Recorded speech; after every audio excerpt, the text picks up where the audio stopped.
Next natin, itong ating solar pa rin to. So yung battery niya ordinary pa rin. Diba? So walang tatak, magaan. So mas marami laman to, buhangin sa loob. Napakagaan. Yung sabihin, mapahina talaga, hindi tatagal. So makikita mo naka-spot weld dyan. Ito nga, soldering lang, oh. Naka-solder lang siya. So, ang gagawin natin dyan later, mag-spot weld na tayo dyan.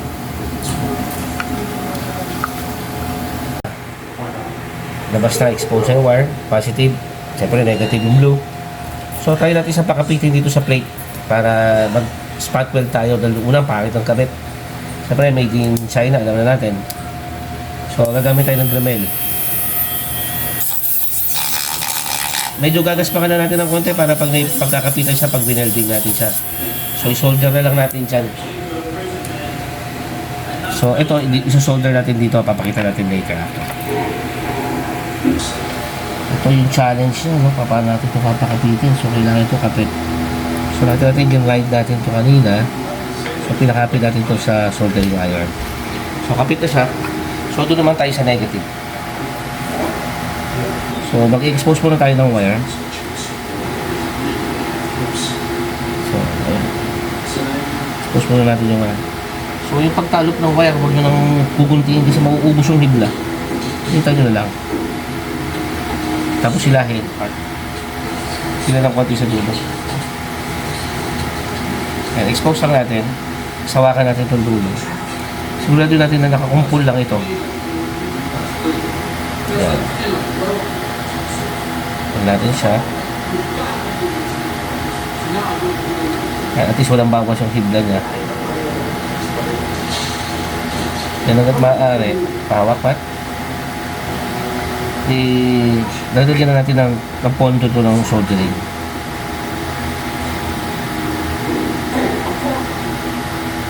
So close up natin. Pinapit natin ako. So makikita mo may pondo na siya.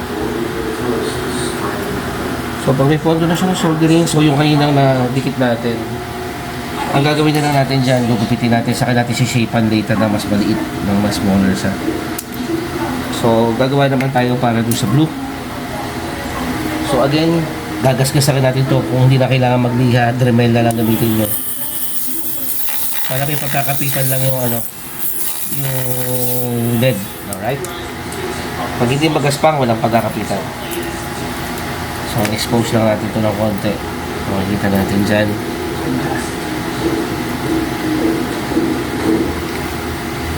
Then, mag-ready tayo ng LED ulit. Papakapit tayo ulit. So, ito yung medyo mahirap na portion. Kasi hindi ganun kadali magpakapit dito. Medyo hihipan mo. Para alam mo kung kumapit na. So, makikita mo napakaganda ng kapit. No? Ayan yung gawa natin. So yung pula, later isin din natin. So ito, yung pula pakibaba dito konti. So papalamanan din natin ito ng konti. May guide pa tayo rito. So para sigurado tayong kapit na kapit at maganda.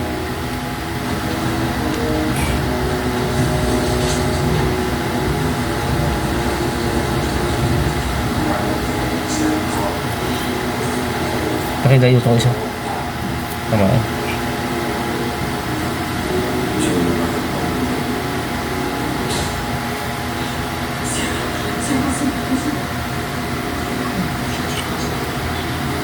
Ganda ng pakapit natin. So, alam natin matibay talaga siya.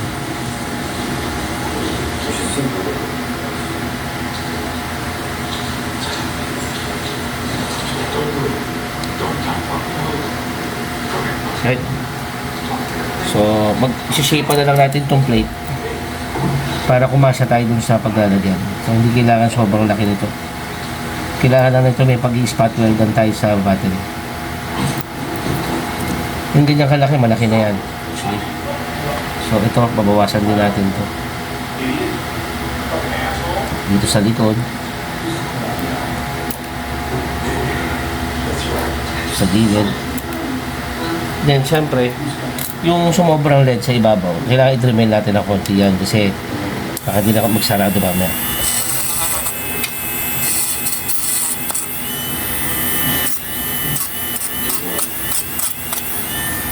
Alright.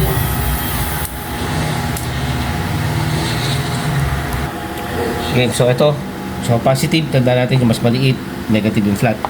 So ito, papatong natin ito dito. Kaya natin pakapitan, ano? So ito na, nag-spot weld na tayo dito. Okay na to. Yan. Kapit na. So sa kabila naman tayong side. Ilalim.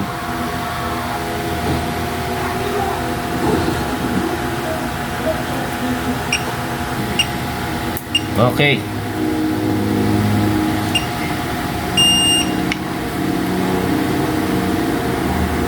So nakabitan natin itong lithium ion battery. So magte-test tayo kung iilaw siya. Alright. So good. So ngayon assembly time na tayo. Assemble tayo. Pabalik natin yung battery sa loob. Okay. Ayan. Tapos yung kanyang lock. So babalikan natin later pag naikabit na siya. So ito, bubuuin na natin. Nalagyan natin yung lock ng battery. Ang maganda dito, ito dati naka-solder lang, ngayon naka-spot weld na siya. So ibig sabihin, mas matibay ito kaysa doon sa nauna. So siguraduhin natin intact lahat. Last try. Okay siya. So bago natin ito ngayon isara. Pag isasara mo, pataob kasi yung ilaw kailangan naka-align ito. Wala siyang lock eh. Wala lock yung ilaw niya. Ay, may lock tong ilaw? Wala po. Dito? Wala po. Okay, so wala siyang lock yung ilaw. Hindi ba ito kakalog? Yung maliliit na ito, saan ito? Sa lakas niya, para sa ikot wire sa gilid niya. Let's make sure na walang wire na nakasabit sa buong. Yung sa LED, kasi pangit tingnan. So dapat lahat ng wire nakalabas. Yan ang paglagay natin nakataon. Alright. So bubuuin na natin yung tornilyo. Again, testing. Alright, good. So lithium ion na siya. Later ikakabit natin yung solar niya. Okay, let's make sure lang na lahat very tight kasi waterproof to. So kailangan lahat very very tight.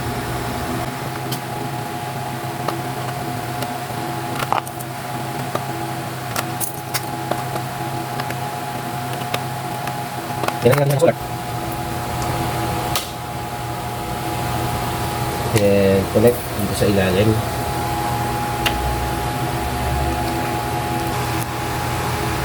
So yan. So solar.